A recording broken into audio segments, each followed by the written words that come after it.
page 15a of Megillah. And yesterday we went through some interesting discussions about the story of Esther and how she lived this double life almost, where she would, it wasn't something that you found out yesterday from page 15. It was really on page 13 as well. So you learned it already before, that Esther used to be together with Achashverosh, and then it says she would dunk in the mikveh and go to Mordechai. And but what we learned yesterday was that she actually came to a point where she was going to become prohibited to be anymore together with Mordechai. Why is she going to now become prohibited to be together with Mordechai? Because now she's the one who's initiating her relationship she's initiating her relations with Achashverosh. Until now, she was sort of like raped, but now she's doing it willingly.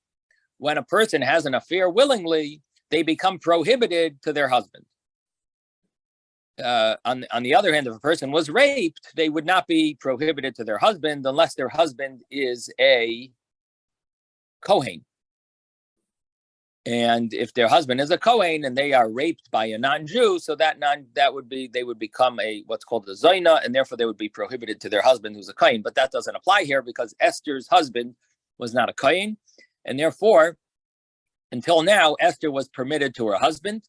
But now that she's willingly going to Achashverosh, she is now going to be considered prohibited to her husband because she's willingly, so to speak, having an affair. Now, Rabbi, just back, quick question. Yeah. Okay. When you say the Megillah, I've got 15a3 where it says that Esther said to Mordechai, "Go assemble all the Jews," or is this another Megillah reference? Well, if you want to know exactly where we are up to, I'm trying to get a sense of, because what you're talking about is not necessarily what I'm able to read.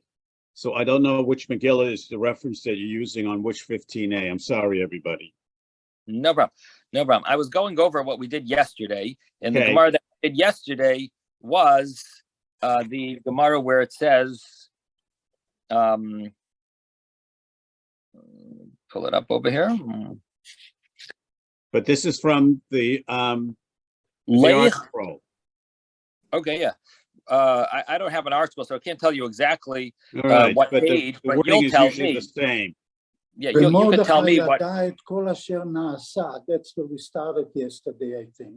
So I was talking about Leich Kenois as Kol HaYehudim, go gather all the Jews. Right, that's what I got now. Okay. That's the Megillah one on 15a3. 15a3. Okay, so that was what I was referring to. Okay. That Mordechai was now going to be prohibited. Prohibited from having relations with Esther, because Esther, at this point, had relations willingly with Achashverosh. Now, right, she says that, right, under compulsion. Even though Esther did the right thing, so in a certain sense, she did what she was supposed to, because she's saving the entire Jewish people. But at the same time, it doesn't mean that she's not going to have consequences from the fact that this act is considered an act of sin that prohibits her from her husband. So she's doing the right thing, but at the same time, it does have a negative consequence. What good deed goes unpunished? So right. She's saving the Jewish people, but she's going to become prohibited from her husband. Now, Rabbi, yes. There's a saying that you can't do a mitzvah through an avera. So how does this fit into that? A mitzvah haba ba'avera. A mitzvah that comes through an avera. That's an interesting question. And the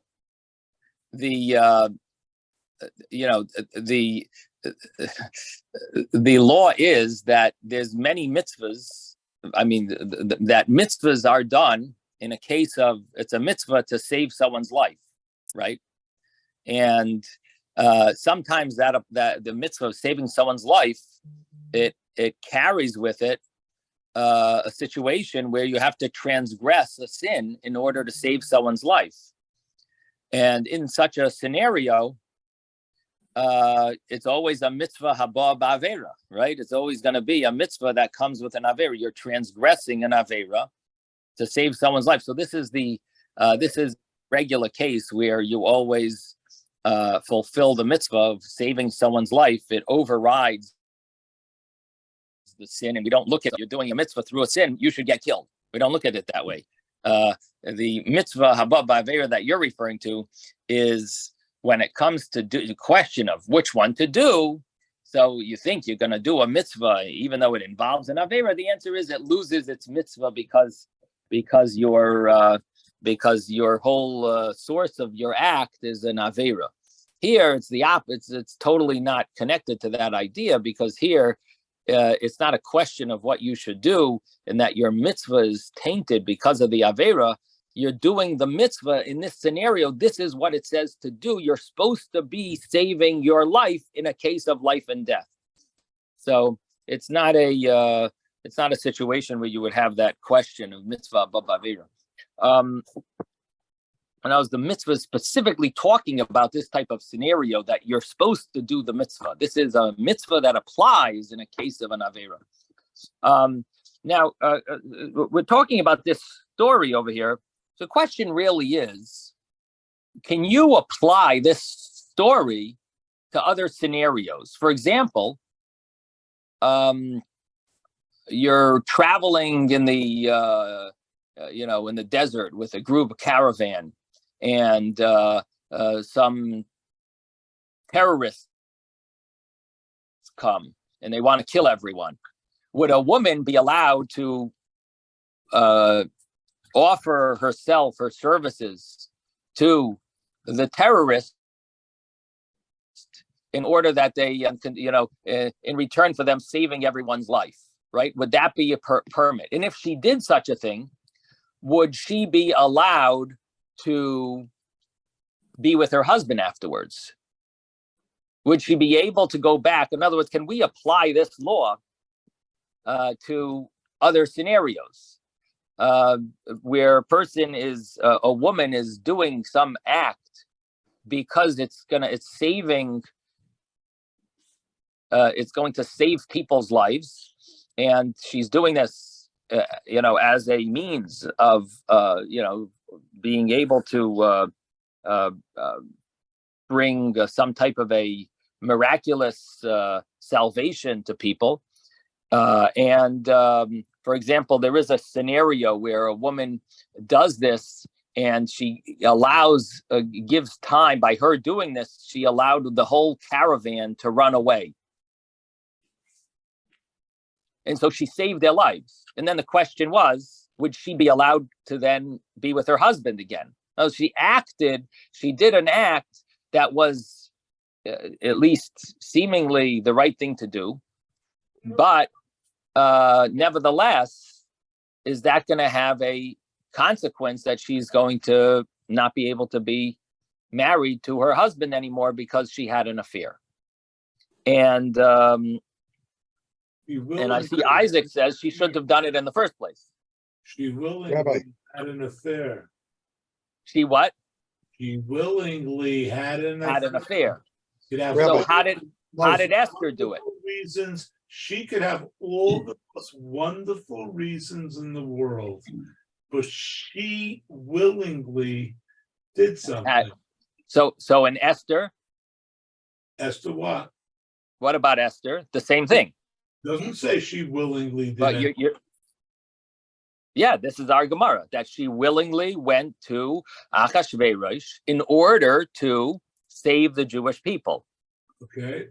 And as you're saying, she is prohibited to her husband. So the same thing would apply in this scenario. Now, the question is, did this... Rabbi, yes. I would say that her willingness was under duress. So even though on the surface it's willing, it's really not willing. She's forced into being quote unquote willing. The willingness is coming by force. That's right. And therefore she should be permitted to her husband. And what about Rabbi. Esther? What about Esther? Same thing. That But she the should Gemara, be. the Gemara says that she's prohibited to her husband. Oh, then I got a problem. Rabbi? At least Rabbi. that's a simple way of reading the Gemara. B'chol Rabbi. yom v'yom ad achshav b'yoines v'yachshav b'ratzon. Just one second. The Gemara here said that go gather all the Jews and everyone should fast. And I will go to the king asher loy kados, which is not appropriate. And the Gemara interprets that to mean it's not appropriate according to Jewish law, because all the days until now, it was b'yoines. I was raped. I was forced into it because the king would call for me. V'achshav b'rotzain, and now I am going willingly. And so it's against the law.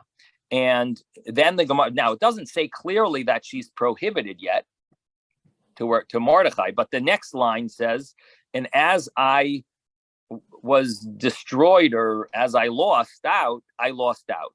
And the way the Gemara interprets that to mean is, as I lost out from my father's house, meaning I'm an orphan, I am also oived mimcha, I am also losing out from you, from my husband, meaning I'm not able, not only do I not have my parents, now I lost my husband. Why? So the understanding is, the simple understanding of this Gemara is that she is now going to be, Rashi brings this, I am prohibited to have relations with you anymore, because a Jewish woman who's raped is permitted to her husband. But if she willingly has an affair, she's prohibited to her husband.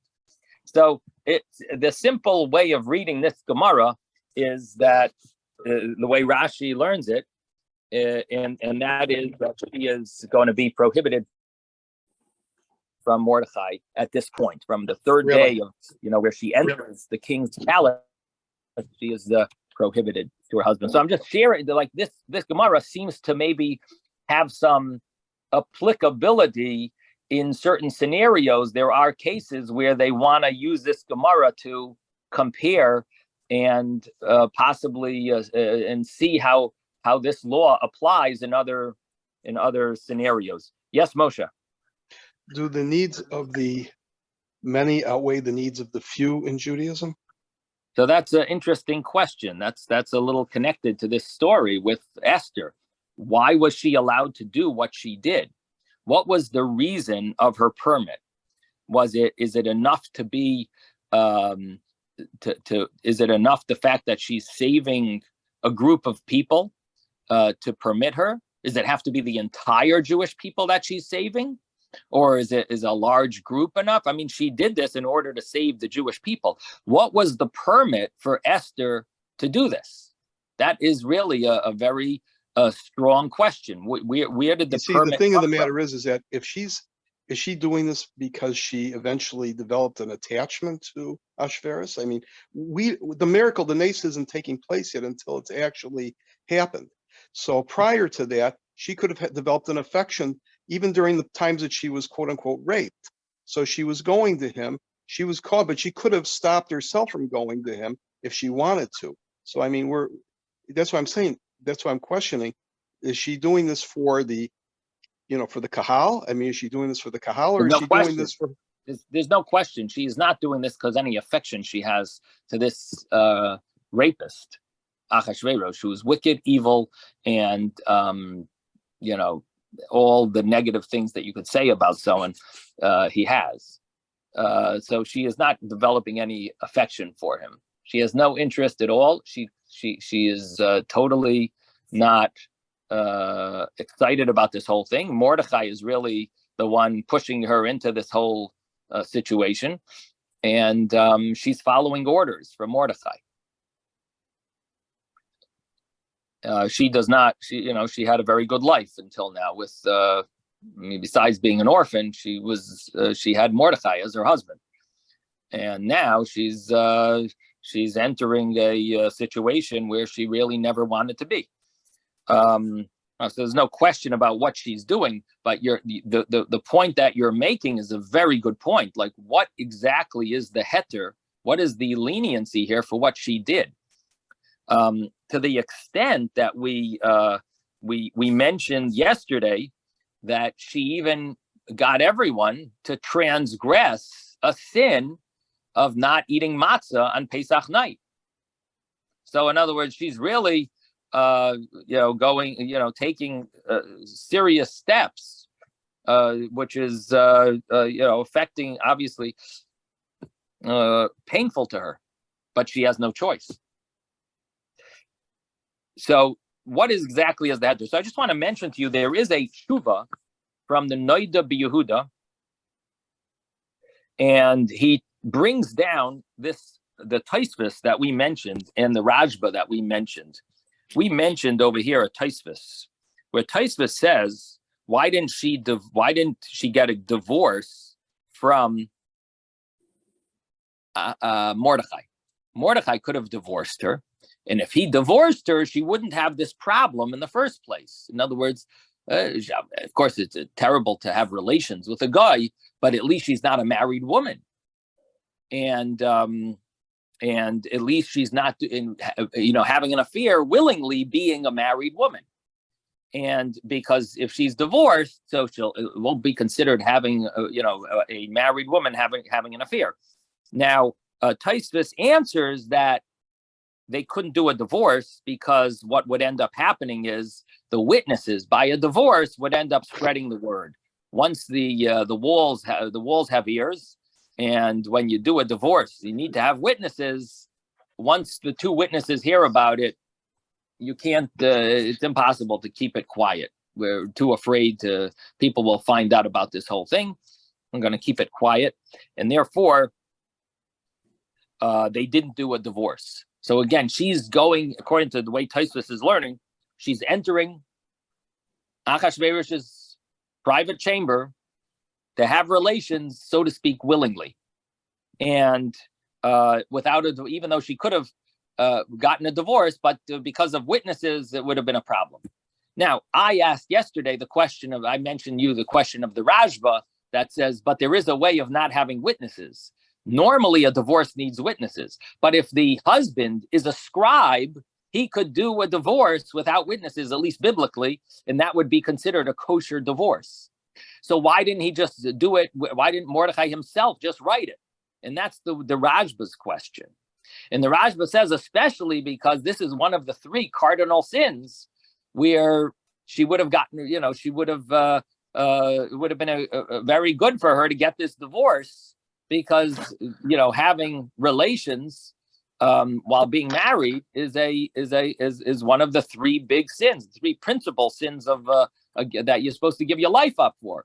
So why didn't she at least just do the divorce, let him do a divorce, and he'll physically write it with no witnesses? Because if he's the scribe, it would be kosher, at least biblically. And it's based on a Mishnah and Gittin. So we mentioned it yesterday. And the thing is that so this Noida B'Yehuda wants to answer that Rajba's question. And he says here, he brings a story, the story of the Maharik. The Maharik has a tshuva where a woman saved a group of people by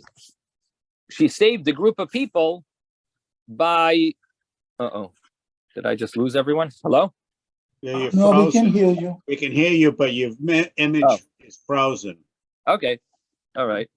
So the Maharik has a tshuva. He has a responsa regarding a woman who was married, and she saved a group of people by having relations with someone, and it saved the life of people.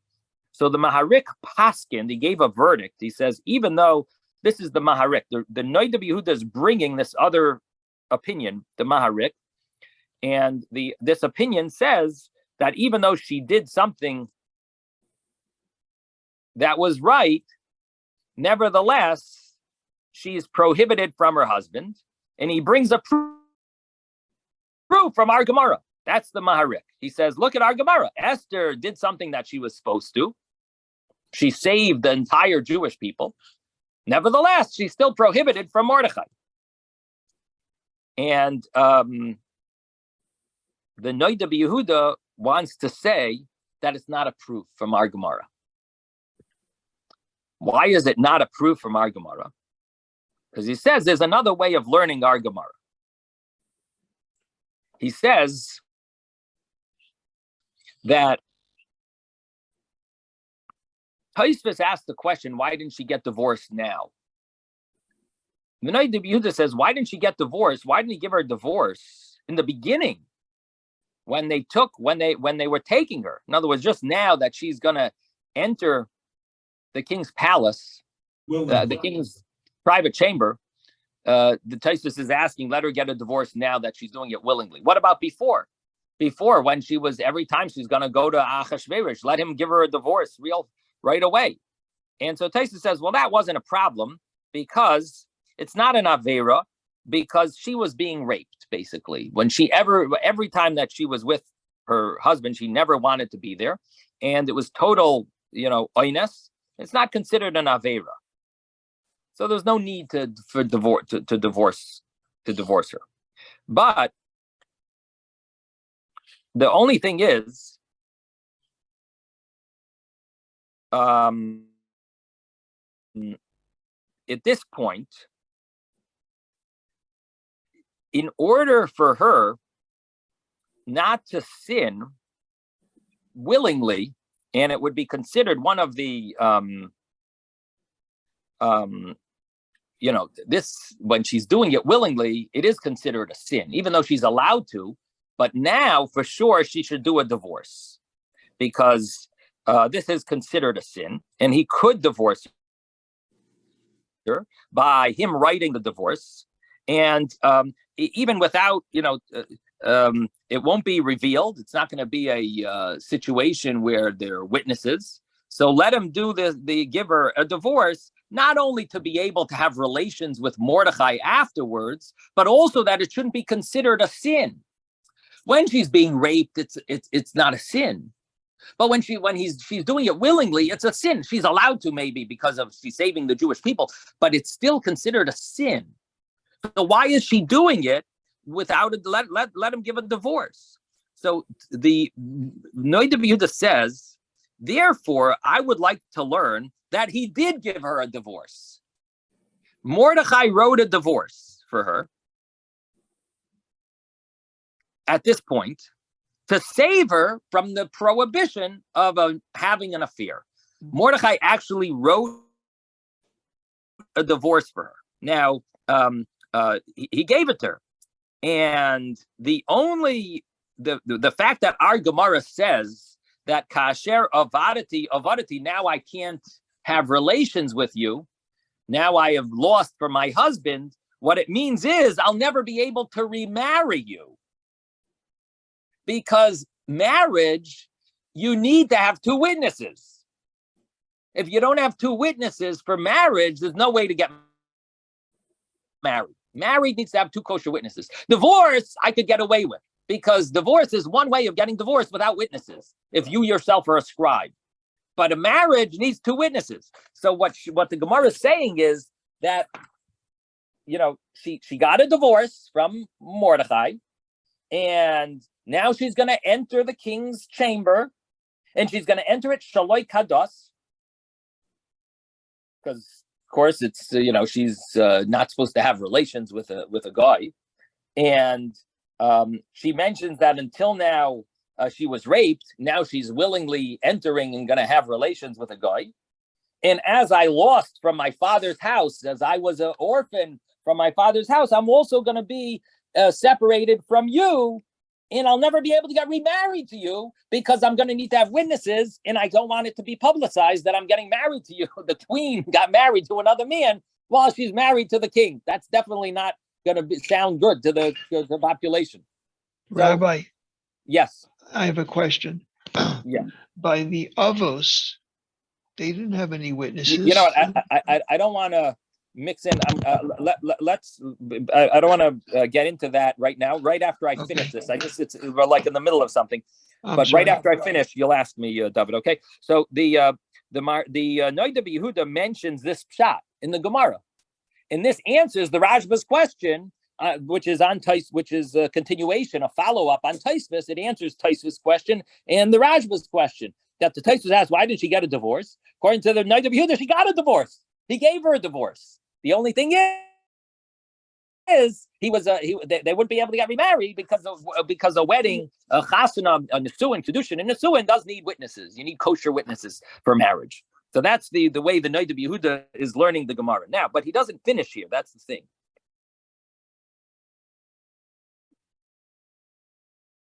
And the Noida Yehuda says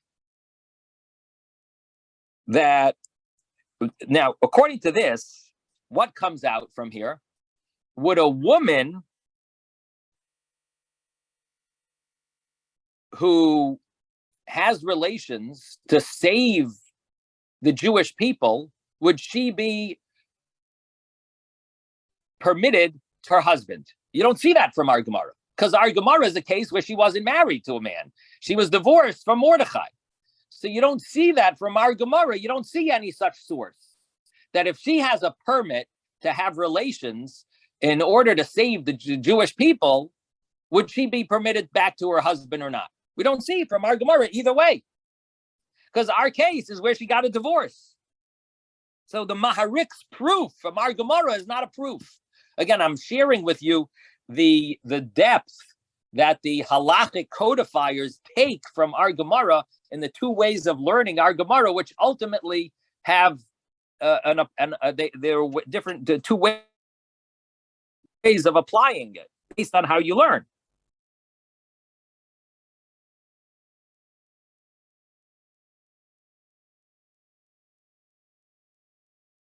Now, the Noida Yehuda says, however, the Maharik's opinion, the other view, he says, you do find in Rashi, because Rashi does say clearly that she is now going to be prohibited to Mordechai because she's willingly having relations. So the Maharik gave his verdict.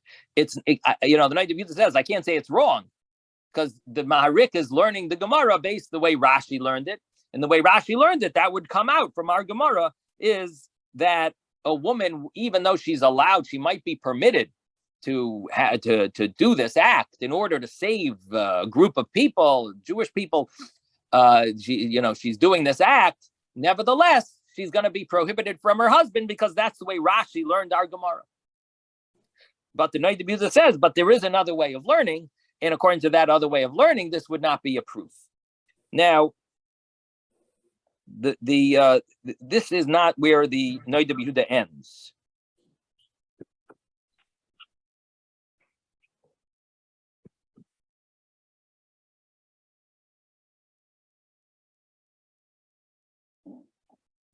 He says this actual law that she would be able to save many souls is not correct. And he says, I found in a tshuva of Beis Yaakov. So this is another responsa from a book called Beis Yaakov, where there's men and women. They went on a journey, and a group of tormentors, harassers came and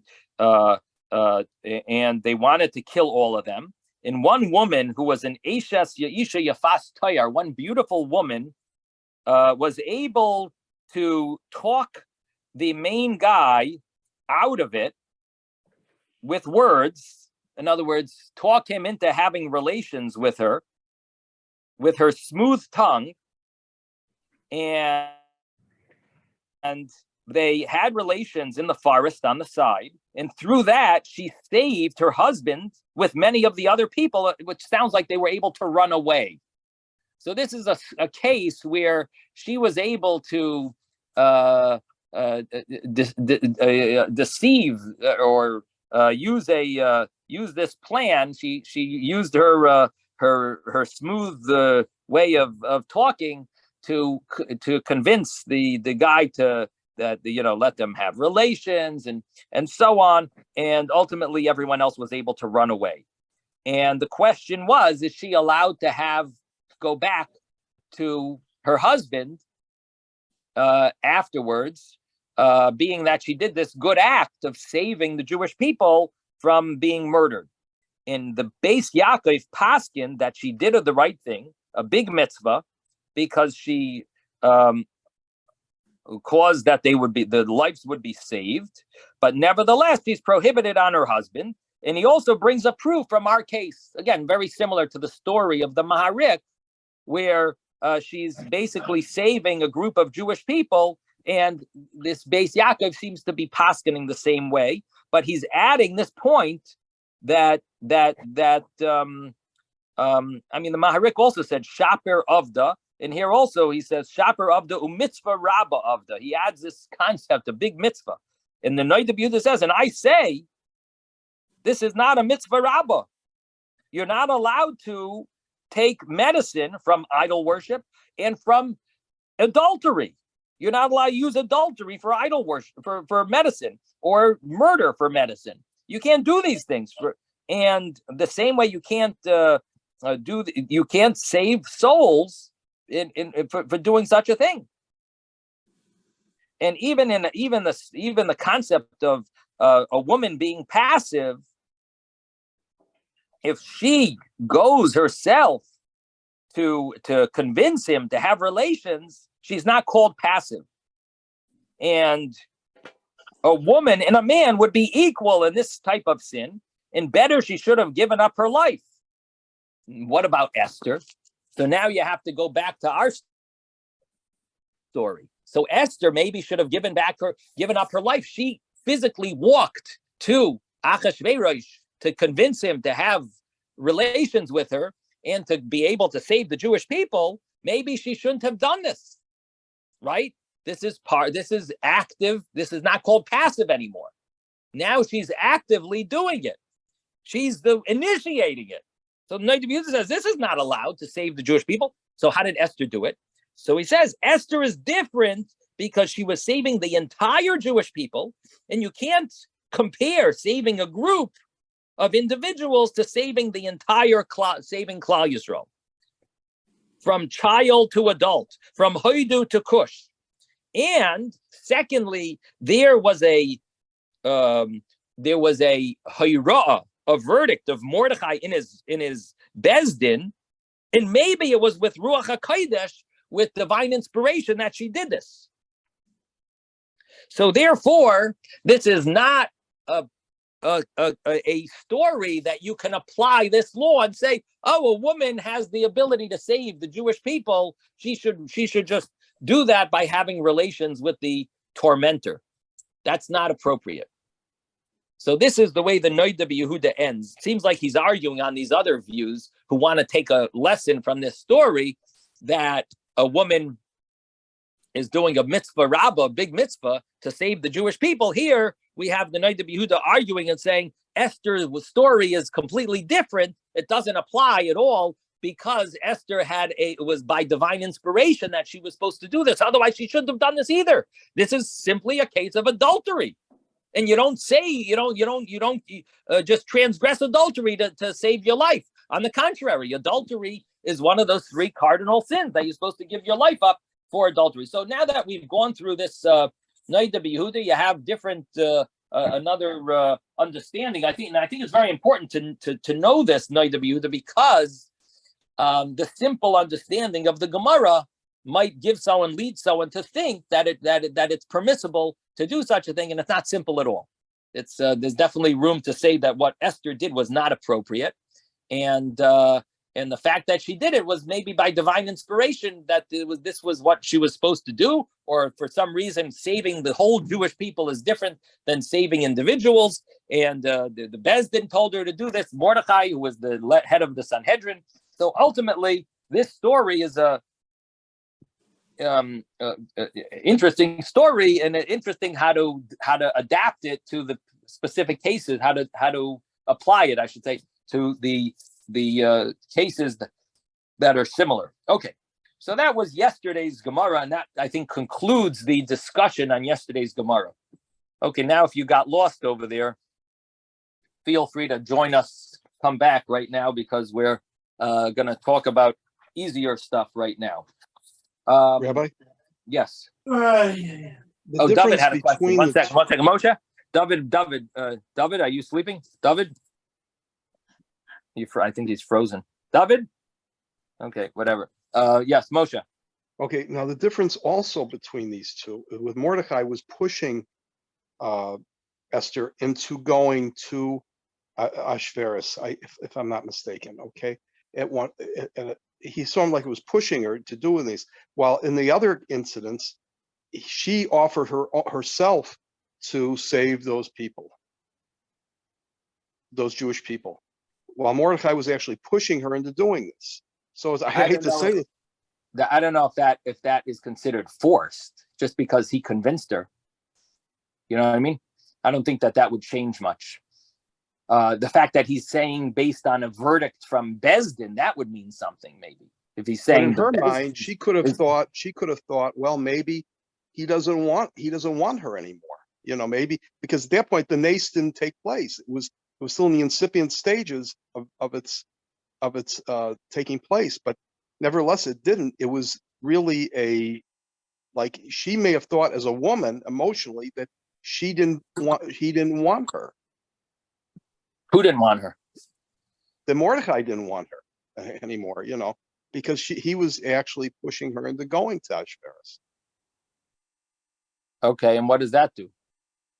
Well, in a case of a woman who differs from a man, the woman is more emotional, and she may have thought that maybe he doesn't want her anymore. And therefore what? But who cares if he wants her or not? Well, she thought maybe...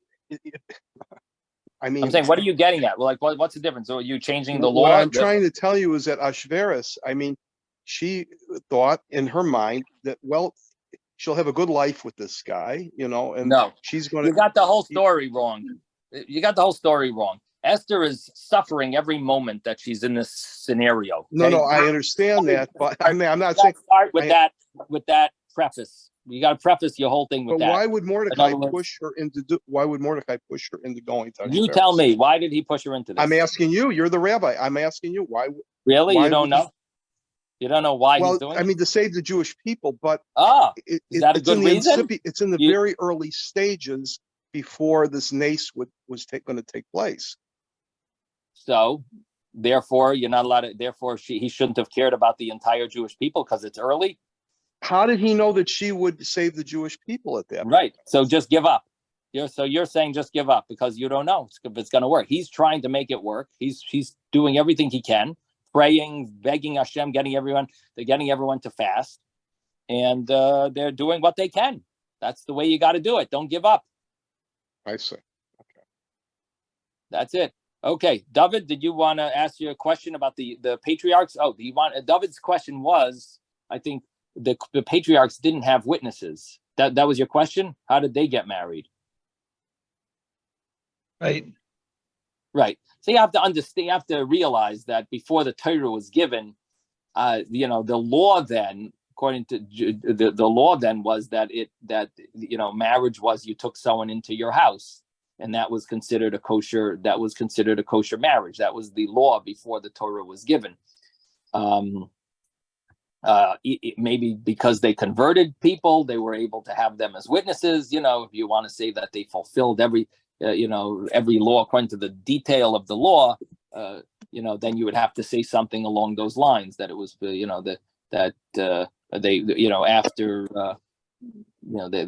after they converted people, they got them to do the wedding. But you could say that they got married more spiritual fulfillment of the mitzvah of marriage. The patriarchs didn't necessarily do everything physically the same way we did it. We do it physically. So even if you want to say they fulfilled the mitzvah of kiddushin, according to the Torah fulfillment, the way it was going to be fulfilled later, you could say it was done in a spiritual way as well. You know what I mean?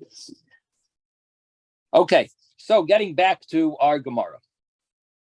So the Gemara says, so there was two more little lines, two more points that were made on yesterday's Gemara. One of them was that Mordechai passed over Pesach. And when it says Vayavor, what does it mean, Vayavor? It's a strange word. So the Gemara had two interpretations. One, Rav said that it means they passed over Pesach fasting, which is very surprising.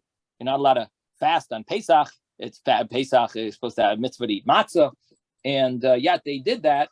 And the reason they did that was to bring everyone to do tshuva and bring salvation to the Jewish people.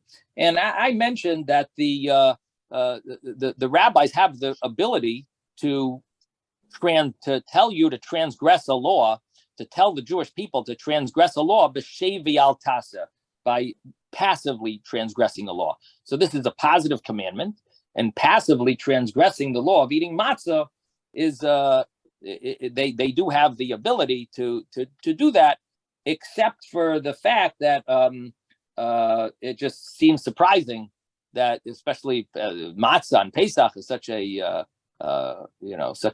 important mitzvah and so on. But yet they needed to do this for the purpose of fasting, and that was what they decided. And interestingly enough, it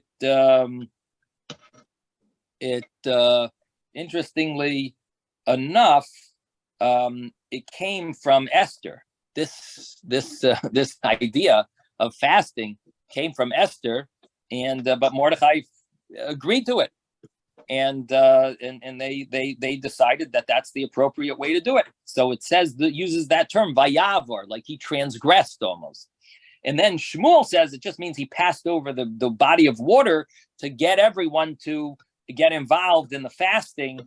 And so he had to travel. So he traveled over the body of water, which separated Shushan Habira from Shushan. Now, that's not necessarily the simple understanding. The simple understanding is just traveled over some body of water, some lake that he traveled over. But I mentioned to you that maybe is what the reason why it uses this term Vayavor, showing that, which explains really something in the Megillah that's a little unclear, why sometimes it says Shushan and sometimes it says Shushan Habira.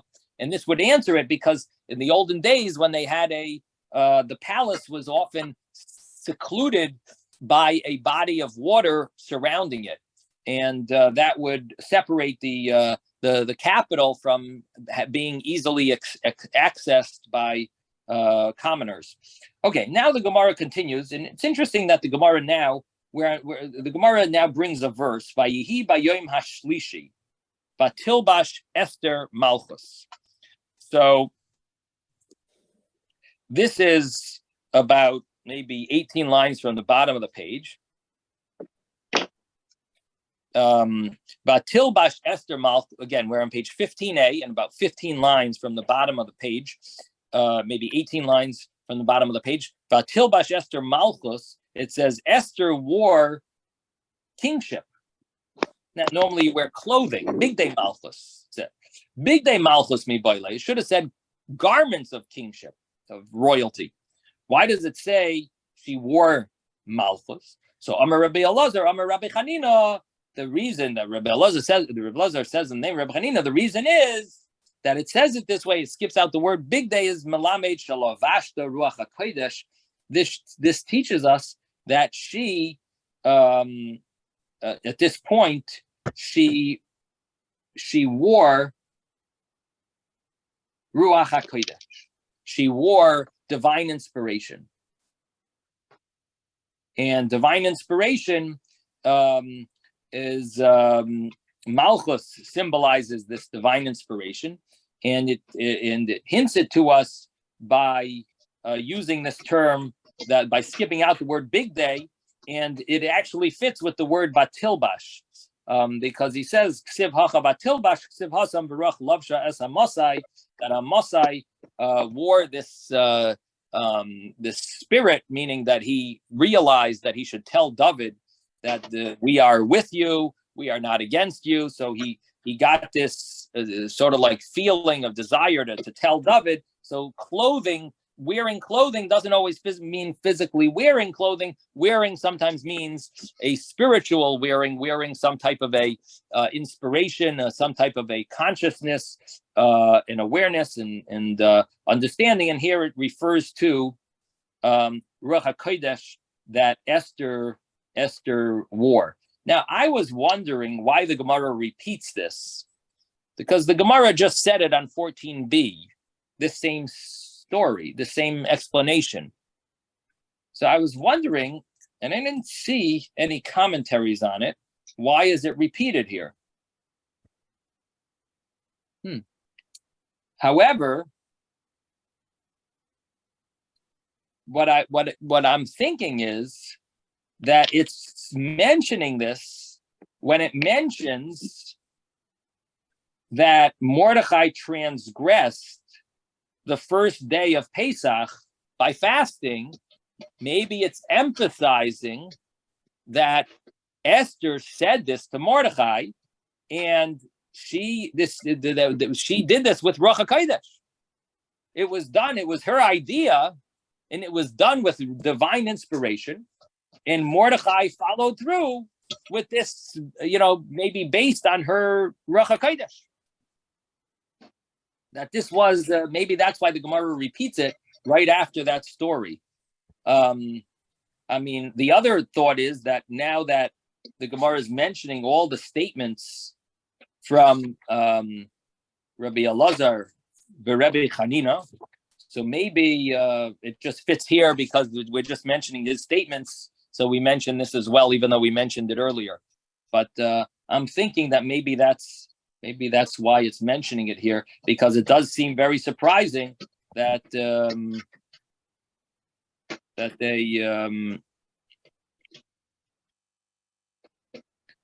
they would have repeated it right away. It was just on the previous page. Okay, the next Gemara. V'amar Rabbi Elazar, Amar Rabbi Chanina. Rabbi Elazar says in the name of Rabbi Chanina, another statement from Rabbi Elazar in the name of Rabbi Chanina. You should never consider the blessing of a hedyot, a layman, light in your eyes. Don't consider it lightly. Don't take it lightly. Because Shnei Gedolei Hadar, there were two great people, leaders of the generation, Baruchum, Shnei Hadyotos, they were blessed from two people who we'll call laymen, V'neskaima bahen, and the blessing was fulfilled.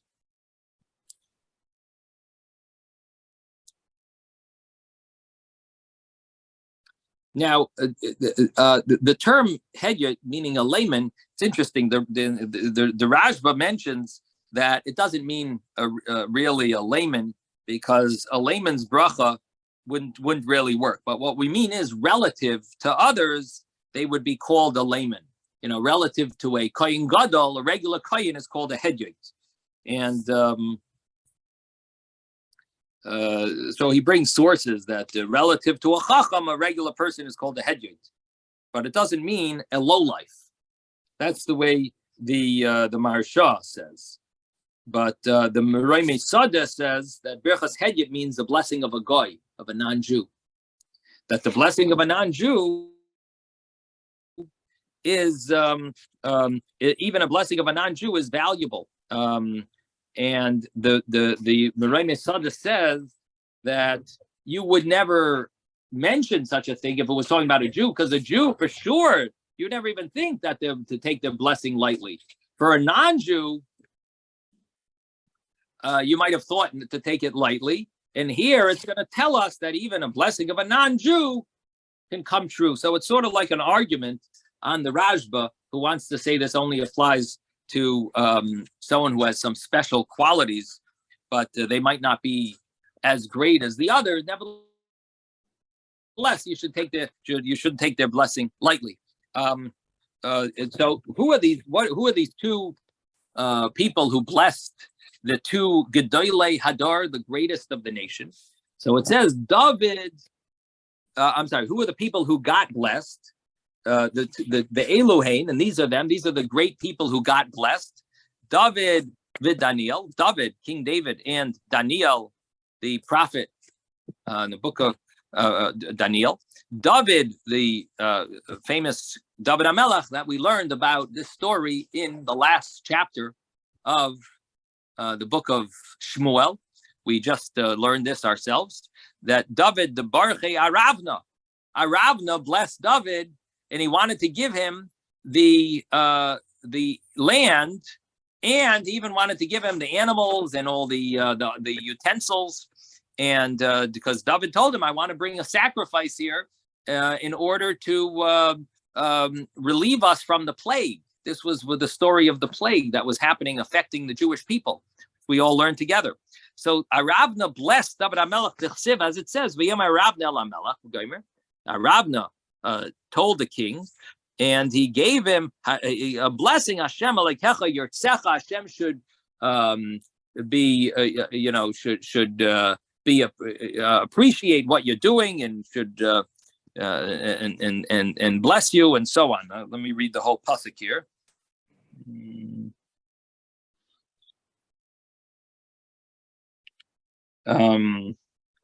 Hashem Alekecha Yirtzecha. That's the end of the pasuk. Hashem Alekecha Yirtzecha will bless you. Well, Yirtzecha, I don't know if Yirtzecha literally means will bless you. It should be for willingly. He should will your act. He should be appreciate your act, your sacrifice. Okay. Now Daniel, the Barche Daryavish. And Daniel, what's the story of Daniel? In Daryavish Steinsaltz, they said it means Yivarechecha. Hashem. Okay. Well, I guess it has to mean, well, okay, fine. Very good. Okay. Steinsaltz says Yivarechecha. Oh, thank you, Ben. Now, Daryavish was the king at the time. This is Darius the First. And Darius blessed Daniel. Why did he bless Daniel? He was throwing him into the lion's den, and he was blessing him. Why was he doing such a thing? If he really wanted him, why was he throwing him into the lion's den? So the story is that Daniel was the highest officer, and all the other officers were jealous of him. So they thought of a trick to get Darius to have to kill Daniel. What was the trick? They told Darius, you need to establish your kingdom to be. Darius was only king for a year. This was they just established. He just won over the kingdom of Nebuchadnezzar of Babylon, and Darius from Media, he won it over, and Belshazzar from Belshazzar, and he. So he's Daryavish the First. Daryavish the First, yeah, and he. You need to establish the kingdom. You have to make a rule that everyone in the kingdom can't pray to anyone else except to you. This will establish you as king. Now they could care less for this decree. They really, all their goal was to catch Daniel praying to God. That was their trick. They're going to catch him praying to God. And this is going to, now they're going to be able to throw. Whoever prays to anyone else will be thrown into the lion's den. Guess what happened? All of a sudden, Daniel is caught praying to Hashem. So they bring him to Darius and say, Darius, look at this. So Darius says, well, I'm going to exonerate him. They said, you can't. It's a decree. You can't exonerate him. You have to kill. It's impossible. That's over. You're not allowed to go in vain. You're the king. And that's it. So Darius had no choice. They forced him into it. So he felt terrible. In fact, they threw him into the pit. And the next morning, he couldn't sleep. The next morning, he comes running to see if Darius might miraculously still be alive. He's so in pain by Darius is his greatest officer and advisor, and he can't. And he had no choice. His other officials. So he blessed Daniel before he threw him in. He said, "The chsiv, as it says, Elohah." The ant plachle, the God that you pray to, but tadira often, who yeshez vinach, he should save you. And his blessing came true. He was saved from the line. So you see from here that the blessing of a hedyot, which one of the translations from a non-Jew, comes true. Never treat it lightly. And the simple understanding of the Gemara, even if you don't say it means a non-Jew, it would be even a regular person. Never treat it lightly. You never know who they might be. They might have great merit or something. The blessings could come true. Good, you never know. Who. I of course the Rajba is probably referring to a case where a person is a major sinner, a terrible person. Would you in the Rajba is saying such a person, not necessarily is their blessing going to come true, but a regular person who maybe you don't know, maybe that would that could be that you never know how great they might be. You never know what they might be a tzaddik nister. Rabbi. But just one second. So the blessing of regular. Now the question on this Gemara is, how do you know that their blessing came true? Maybe their blessing was worthless, and Hashem saved Daniel from the lion's den, and Hashem made the plague end when David brought his sacrifices, not because of their prayers. So what is the Gemara's proof that the prayers are? This is a question on this Gemara. What did you want to say, Ben? I wanted to say that I think in Brachot we learned that even a layman can say Birkat HaKohanim to somebody. They're not a layman, they're Kohen. What? Oh, you mean a regular person can say Birkat Yeah, HaKohanim? regular, because I gave you an example because I knew a man that did it to his doctor when he was sick. He says, come here, and he gave him Birkat HaKohanim. Yeah. So the fact that you can bless someone, we're not talking about. We're talking about, does the blessing have an effect? Okay. Does it work? That's the question, our Gemara. And our Gemara says it does. But the question is, what's the proof? How do we know that the blessing worked? Maybe they were saved, not because of the blessing. Okay. So the Maharsha asks this question. The Maharsha says the fact that it mentions their blessings is telling us that their blessings were part of the salvation, came from their blessings. In other words, their blessings added to the, and that's why it mentions their blessings. Otherwise, it wouldn't have mentioned it. It mentions it specifically to emphasize that to teach us that it helps, that the blessings help. Okay. What is that? Can't hurt. Can't hurt. Cannot hurt. Can't hurt. Okay. Cannot hurt. Cannot hurt. Yeah. Okay. The next Gemara says, "V'amar Rebbe Lazar, Amar Reb Chanina, alti killas hedyot kalavinecha." Don't consider a curse from a regular person to be light. Shaharei Abimelech kilala Sarah, because Abimelech cursed Sarah. Because Abimelech said, "Hinehu lach suseinayim." He gave Sarah some gifts, and the reason he gave her these gifts on the literal level was because Abimelech wanted to have relations with her. He thought that she was a single woman. He didn't know that she was married, and he wanted to have relations with her. So he had the officers take her to the palace, and he was about to have relations with Sarah.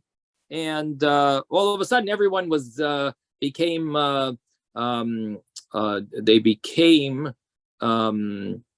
forget what it's called. They couldn't go to the bathroom. They were Constipated. So they couldn't give birth. All of their orifices were closed. They couldn't give birth. They couldn't go to the bathroom. And so the whole nation became it was crazy. So Abimelech ultimately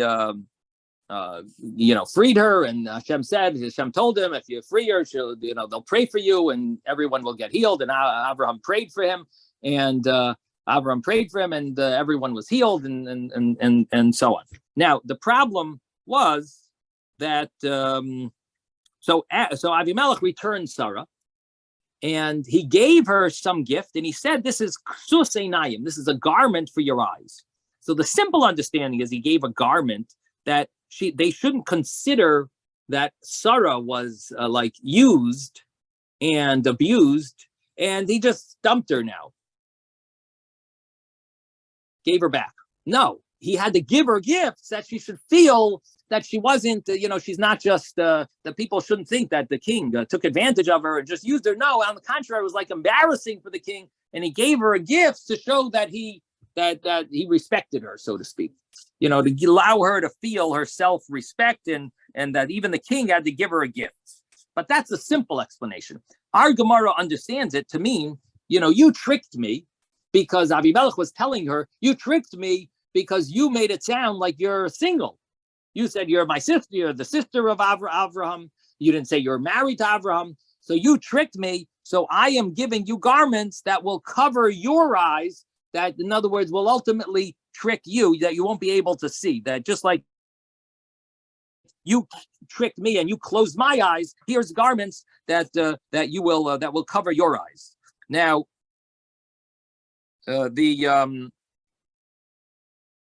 you won't be able to see with them.